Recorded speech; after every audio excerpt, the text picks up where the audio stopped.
HMS Richards naquit le 28 août 1894 dans l'État de l'Iowa, États-Unis.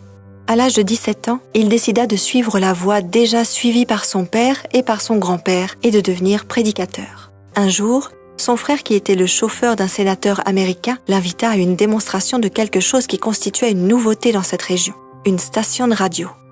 Le jeune Richards ne manqua pas un mot de ce qui fut expliqué et se mit à rêver d'utiliser cette technologie pour la prédication de l'Évangile. En recevant son diplôme en 1919, il commença sa carrière comme évangéliste et prêcha dans les tentes. Pour augmenter le nombre de ses auditeurs, Richards choisit des villes qui possédaient des stations de radio et paya de courts spots publicitaires pour inviter les auditeurs aux réunions.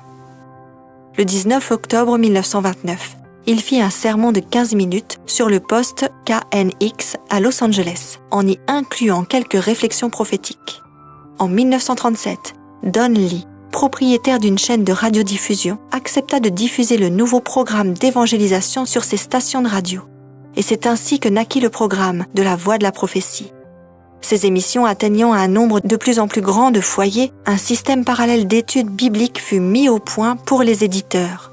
L'afflux de nombreuses lettres amena Richards à chercher davantage d'espace pour pouvoir traiter tout ce courrier. N'ayant pas beaucoup de choix, il rénova un vieux poulailler qui devint le premier bureau de la Voix de la prophétie. L'initiative de Richards s'est étendue au monde entier. Aujourd'hui, notre Église possède plus de 160 centres de médias et un immense héritage de personnes converties. Par la puissance du Saint-Esprit, cette œuvre s'est développée, permettant à l'Évangile d'être diffusé dans le monde entier.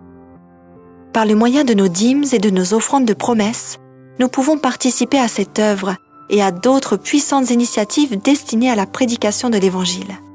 Ellen G. White déclare « Si tous ceux qui prétendent être des fils et des filles de Dieu s'acquittaient consciencieusement de leurs obligations envers Dieu et envers leurs prochains sous forme de dîmes et offrandes, il y aurait abondance dans la trésorerie pour soutenir financièrement l'œuvre de Dieu dans ses différentes branches dans le monde. » Review and Herald, 16 mai 1893.